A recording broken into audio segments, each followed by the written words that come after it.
we had Peter Yan fight Davison Figueiredo, and it really stirred up the bantamweight division a bit. Peter Yan looked better than ever, though. I tell you that much. He usually comes out that first round, kind of gauges the distance, gauges the speed. He came out that first round, was hectic. Davison kind of tuned him up, took his back, took him down real easy, and Peter just looked solid. He's just so solid. Even when he's tired, completely tired, his technique is so sharp, and he calls for Merabi, and Merabi wants that match. What'd you think of the fight? Yeah, 8 months off ACL surgery too. Super impressive fight. I woke up, had to rewatch it because I didn't wake up early enough to see it. It was in China. I love China. Love the Chinese people.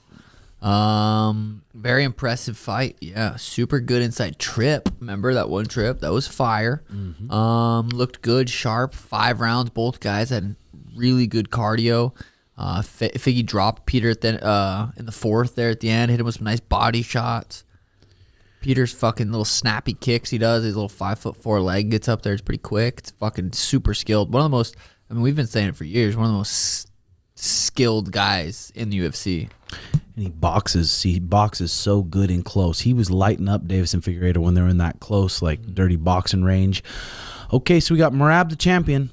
Number 1, Suga Shane. Number 2, Umar. Number 3, Peter. So what's going to happen? I'm really curious. Peter's calling for Merab in March. Merab seems like he wants that match, but it comes down to it's all up to the UFC. What's the UFC going to want to do? I'm real curious, but there's some serious fights. Think of how exciting and lit the division would be if Merab wasn't a part of it. And I mean, that's no disrespect. The guy's really good. He's really good at getting in those positions and getting through the fight. But, man, it would be lit. It would be lit. But the dude's a serious problem. Yeah. I like when I was watching that fight, it was a super competitive fight. But the only thing like that I really left that fight wondering is like, is Charles Oliveira a quitter? Charles Oliveira a quitter. No, what constitutes a knockdown anymore? Because did they count that as a knockdown? They did not. In the 4th round, Figgy's punch on Peter didn't count as a knockdown. And then there was a time where Peter hit Figgy with an uppercut and it put him on his butt and he pulled guard essentially, which that should have been a knockdown as well, right? Mm-hmm. For sure. But neither of them that were counting, and it's like, what? Those are both knockdowns in my opinion. Yeah, in my mind too. But what constitutes a knockdown in the UFC anymore?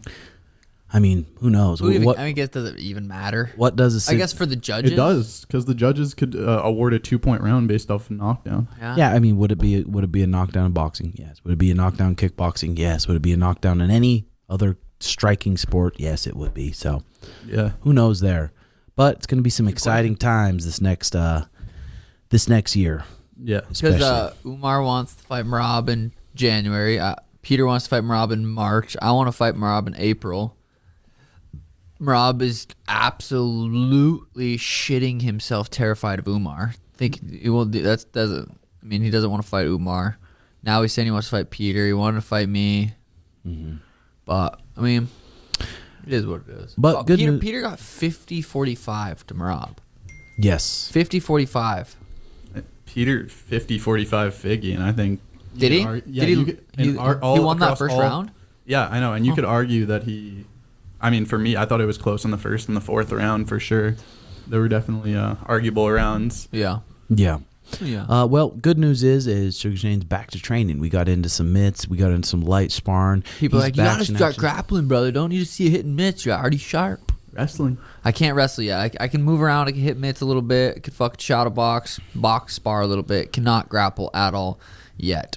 Probably about 3 weeks out from being able to start drilling. Got to fucking take care of this. Not hitting mitts, moving around, no issue. It's the grappling and shit that hurts. Yeah, and I mean, it drives me crazy too. It's like, man, you guys need to go here for wrestling. You got to do this for wrestling. I'm like, brother, we got plenty of good fucking wrestlers, but the problem is you can't wrestle when you got a blown out fucking hip. But we got the hip fixed, and I mean, even Peter, after he got his surgery, he looked like a whole new animal in that fight versus Davison. He made Davison was always in the fight, but he kind of made him look bad.